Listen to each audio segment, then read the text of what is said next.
Que Dieu vous bénisse. C'est un plaisir d'être avec vous aujourd'hui et j'espère que vous resterez en contact avec nous toute la semaine grâce à notre podcast quotidien, notre chaîne YouTube et nos réseaux sociaux, et que vous pourrez venir nous rendre visite en personne. Nous serions ravis de vous compter parmi nous. J'aimerais commencer par une anecdote amusante que j'ai entendue à propos de cette mère. Elle préparait le petit déjeuner pour ses deux jeunes garçons. Ryan avait 5 ans et Kevin 3 ans. Et ils ont commencé à se disputer pour savoir qui aurait la première crêpe. Elle a vu cela comme une opportunité de leur donner une leçon. Elle a dit, « Les gars, si Jésus était là, il dirait, « Laissez mon frère avoir la première crêpe. » Ryan s'est tourné vers son jeune frère et a dit, « D'accord, Kevin, sois Jésus. Dis-le comme si tu le pensais. Ceci est ma Bible. Je suis ce qu'elle dit que je suis. J'ai ce qu'elle dit que j'ai. Je peux faire ce qu'elle dit que je peux faire. Aujourd'hui, on m'enseignera la parole de Dieu. Je confesse hardiment que mon esprit est alerte. Mon cœur est réceptif.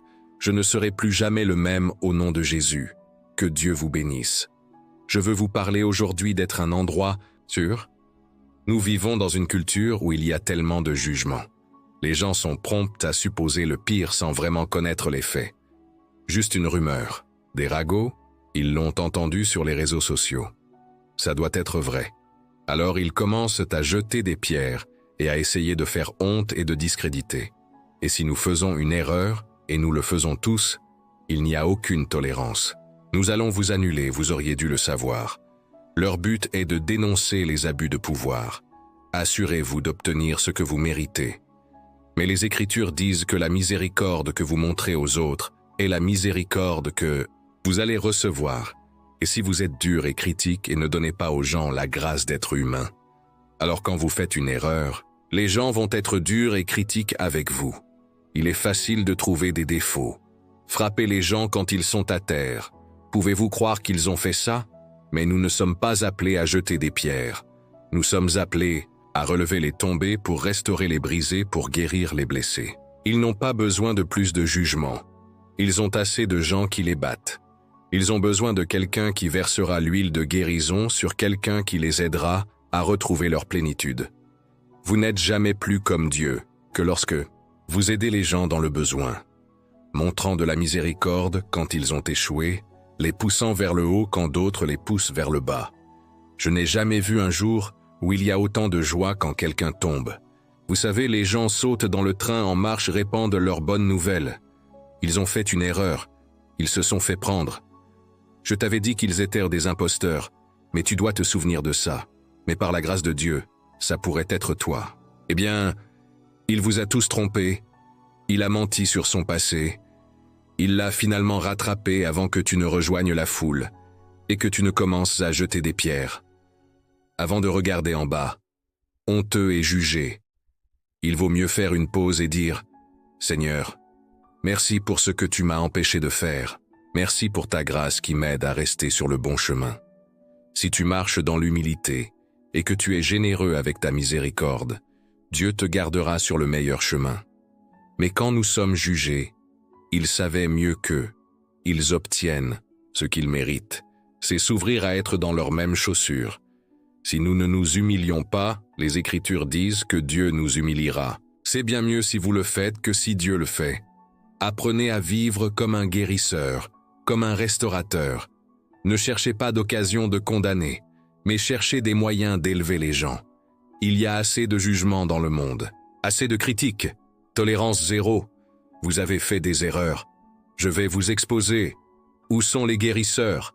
Où sont les gens qui couvriront leurs fautes, montreront de la miséricorde pour leurs erreurs, auront de la compassion malgré leurs échecs?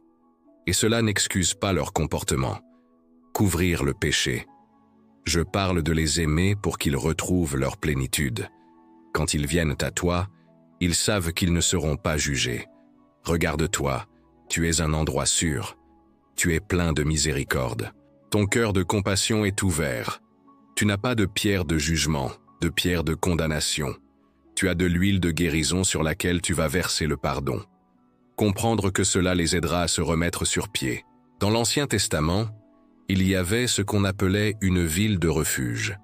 Ils vivaient sous une loi qui disait que si vous tuiez quelqu'un, c'était œil pour œil. Vous seriez tué. Les Israélites vivaient dans 48 villes à travers le pays de Canaan. Dieu a dit à Josué d'établir 6 villes qui seraient connues comme une ville de refuge. Si vous preniez accidentellement la vie de quelqu'un, si vous arriviez à la ville de refuge, vous seriez épargné.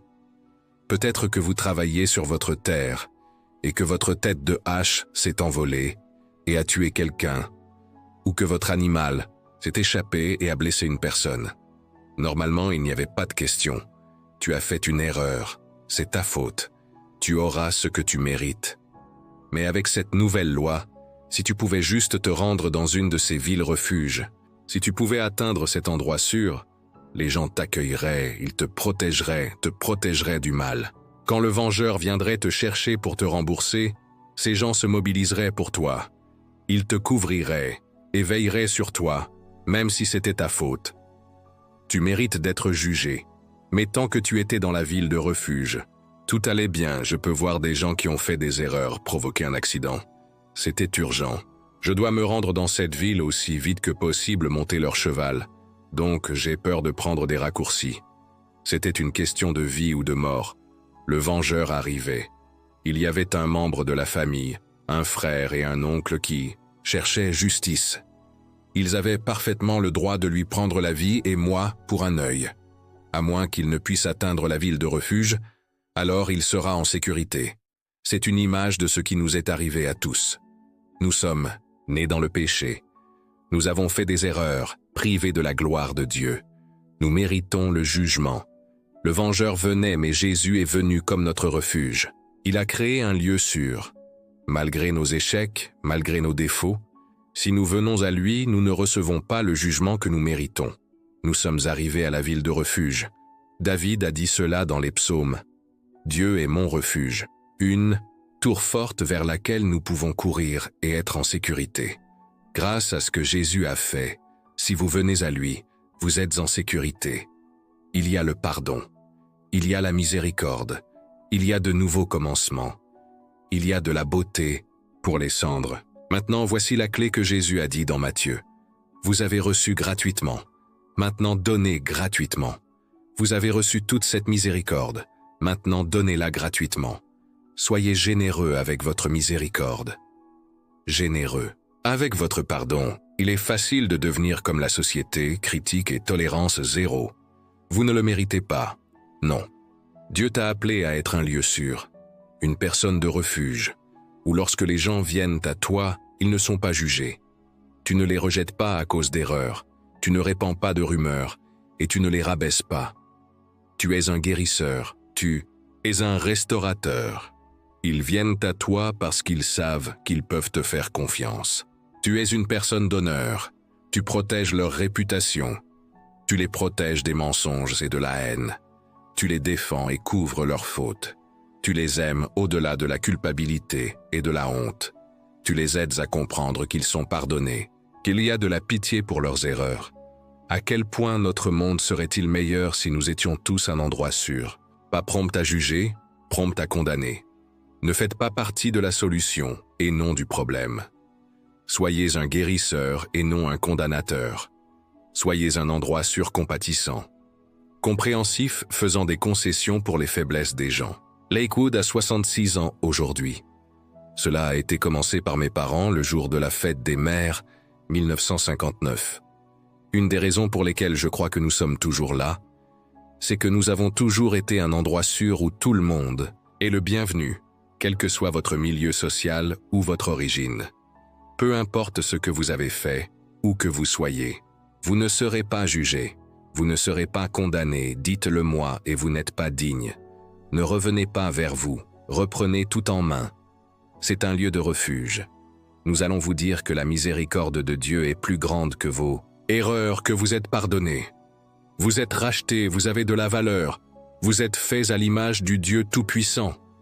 Tu as toujours un but et une destinée à accomplir. Mon Père, il n'a jamais jeté de pierre, il n'a jamais rabaissé. Les gens n'ont jamais radié personne. Une des raisons était qu'il avait fait des erreurs. Il avait connu des échecs. Il a ressenti la piqûre du rejet et d'être poussé vers la sortie. Il a été élevé dans la pauvreté et la défaite. Il a fait l'expérience d'une grande miséricorde, d'un grand amour et d'un grand pardon, et librement. Il a donné ça. Il a toujours été pour les opprimés. Une de ses plus grandes joies était de relever les déchus, restaurer les brisés, faire en sorte que les gens se sentent aimés, des objets de valeur recherchés, peu importe ce qu'ils ont traversé. Nous sommes devenus connus comme une oasis d'amour, un endroit où l'on pouvait trouver un nouveau départ. Nous l'avons vu se produire encore et encore. Je me souviens d'un jeune homme. Il était dans un jeu de moto hors la loi. Ils étaient connus pour la drogue, le crime et la violence. Il était toujours en prison et en difficulté. Mais il avait une mère à la maison qui priait pour lui, une mère qui n'abandonnait pas nuit et jour. Elle appelait Dieu et déclarait sa protection et sa miséricorde sur son fils. Un matin, il s'est levé, s'est regardé dans le miroir et a dit qu'un homme mort le regardait. Il était tellement tendu et déprimé. Il a pris un flacon entier de pilules pour essayer de mettre fin à ses jours. Pour une raison inconnue, ces pilules n'ont eu aucun effet sur lui. Pourquoi Dieu entend-il les prières d'une mère inquiète quand quelqu'un se tient à la brèche pour vous? L'ennemi ne peut pas vous éliminer avant votre heure. Il a allumé la télévision. Mon père parlait de la bonté de Dieu. Un ami a appelé à l'improviste et a dit que vous deviez aller à l'église aujourd'hui. Il était tellement surpris, toujours sous l'emprise de la drogue. Il a ri et a dit qu'aucune église ne m'accepterait jamais. Il avait des tatouages de crânes aux cheveux longs. Tu sais, ça a l'air très brut. L'ami a dit oui, ils le feront. Je connais un endroit où aller à Lakewood. Ils ne te jugeront pas, ils t'aideront à te libérer. Il est monté sur sa moto. C'était la fête des mères. Il est allé à Lakewood.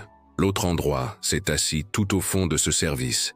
Il a senti des chaînes se briser sur lui. Après, il est retourné à sa moto sur le parking en gravier, s'est mis à genoux et a donné sa vie au Christ aujourd'hui. Notre ami Ben le prêtre est un pasteur incroyable, un homme de Dieu incroyable. Il aide tant de personnes à se remettre sur la bonne voie. Voilà ce qui arrive quand on est dans un endroit sûr. On ne condamne pas. On trouve des défauts. On obtient ce qu'il mérite. Joël, pourquoi rejoins-tu ce gang en premier lieu? Pourquoi fais-tu ces mauvais choix? Nous ne sommes pas le juge. Nous ne sommes pas le jury. Nous sommes les guérisseurs. Nous sommes les restaurateurs. Nous sommes un lieu de refuge. Je veux vivre ma vie de telle manière que lorsque les gens font des erreurs, lorsqu'ils échouent, ils pensent que si je peux juste atteindre Joël, je sais qu'il m'aidera. Il ne me condamnera pas si je peux juste atteindre Robert. Je sais qu'il fera preuve de clémence. Je sais qu'il comprendra si je peux juste atteindre Maria. Elle est digne de confiance. Elle est honorable. Elle priera pour moi sans me faire honte. Dieu recherche des gens qui seront un endroit sûr. Parce que tant de gens autour de nous souffrent. Ils doivent faire face à des choses dont nous ne savons rien. Nous nous demandons pourquoi ils ne sont pas amicaux. Et pourquoi ils ne font pas plus au bureau? Pourquoi ont-ils encore ces addictions? Si nous étions à leur place, nous comprendrions. Ils portent de lourds fardeaux que nous ne pouvons pas voir. Peut-être que c'est un enfant qui leur brise le cœur. Ils sont aux prises avec des problèmes mentaux où ils ont subi des blessures et des injustices. Il y a une raison pour laquelle ils ne sont pas à la hauteur. Dieu les a mis sur notre chemin, pas pour que nous puissions les critiquer, les frapper quand ils sont à terre, pas pour être un endroit sûr. Soyez un guérisseur, versez de l'huile sur les blessures et aidez-les à se remettre sur pied. Il y a quelques semaines, un homme est venu me voir après le service. Il était habillé en costume et avait l'air très élégant. Et il a dit « Joël, c'était un sacré bon message aujourd'hui. Ça m'a vraiment aidé, mais il n'a pas utilisé le mot « snake », il a utilisé l'autre mot. Personne ne m'a jamais complimenté de cette façon, mais en fait, je n'ai pas été offensé. J'ai trouvé que c'était un bon message aussi. Je n'ai tout simplement pas utilisé ce mot, mais j'ai réalisé que tout cela était nouveau pour lui. Il n'avait pas été élevé à l'église comme moi. Il avait la cinquantaine. Il m'a dit qu'il n'était pas allé à l'église depuis l'âge de 7 ans. J'étais content qu'il se sente à l'aise en venant ici, qu'il sache que c'était un endroit sûr, que nous n'allions pas le condamner, le juger, lui dire tous ses défauts. Voici ce que j'ai appris. Tout le monde est en voyage. Là où ils sont, ce n'est pas là qu'ils finiront.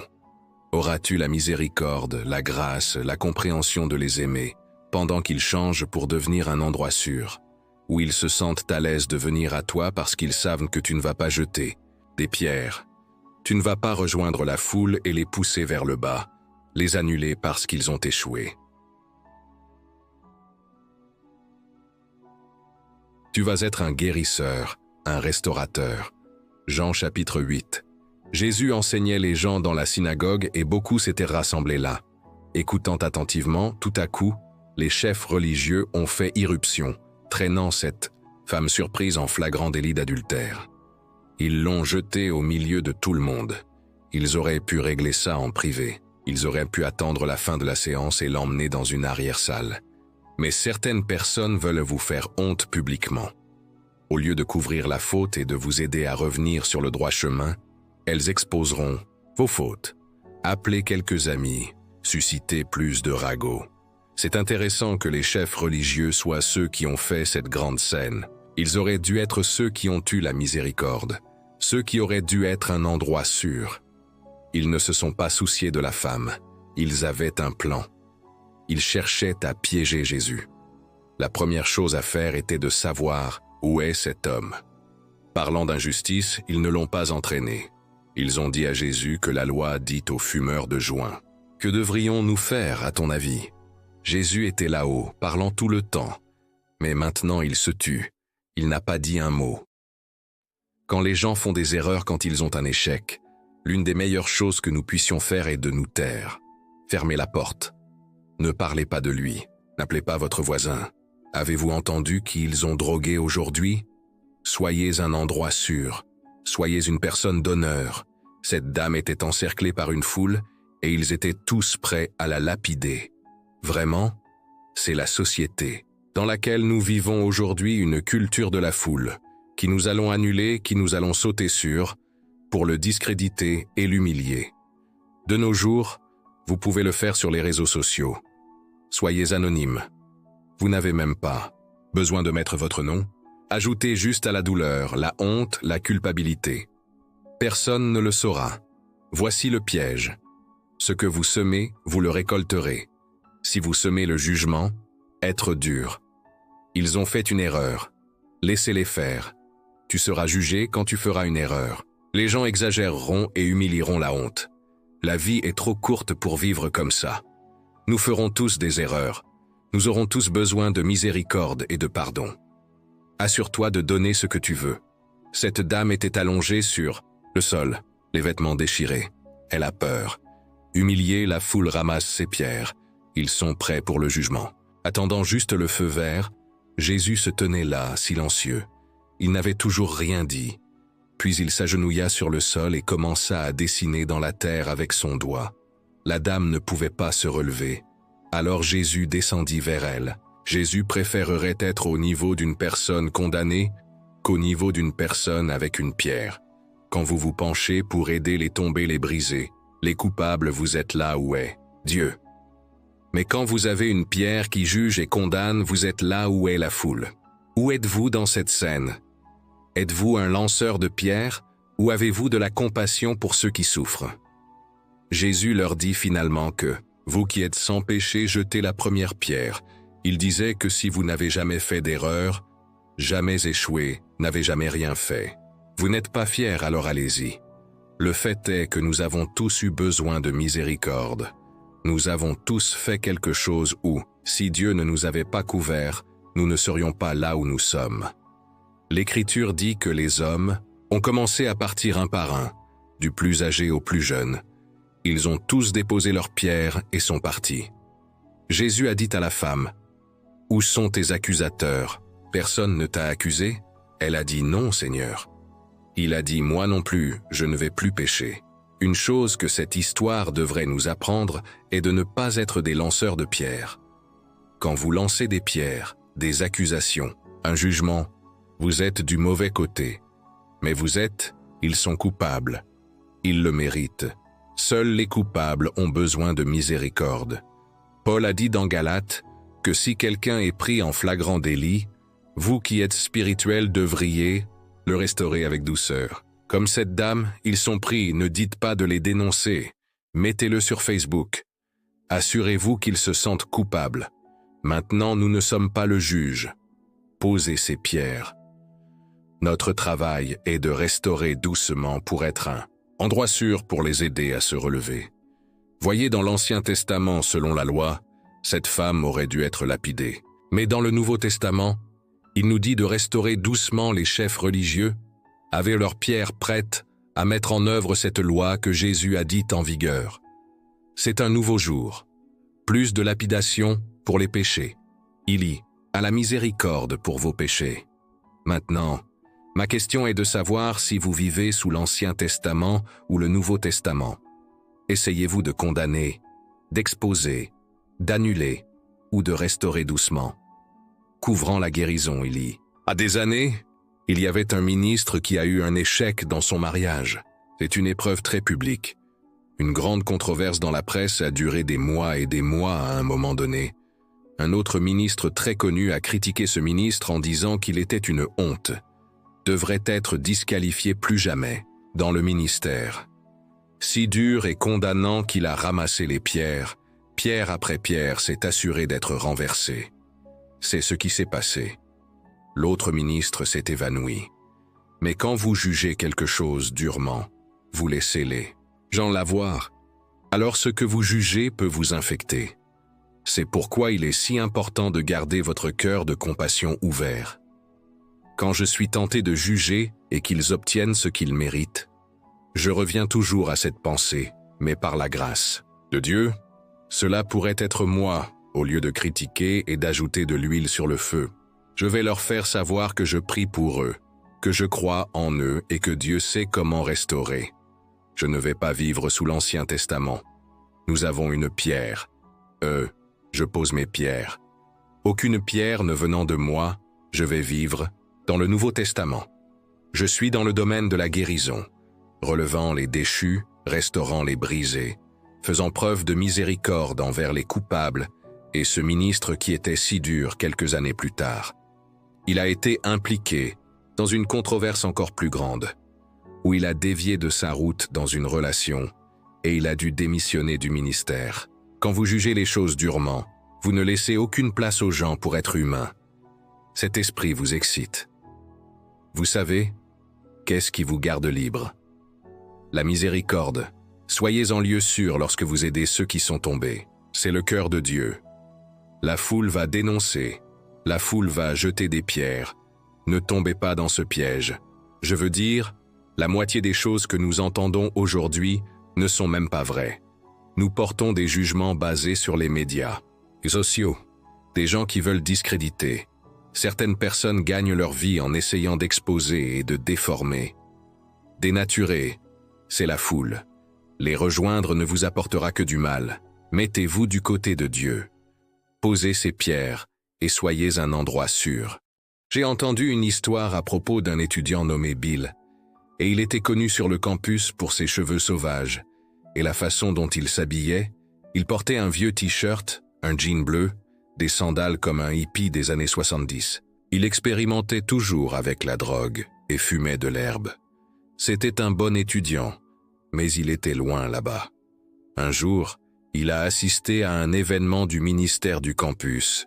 Il a ressenti quelque chose qu'il n'avait jamais ressenti et il a pris la décision de donner sa vie à Christ.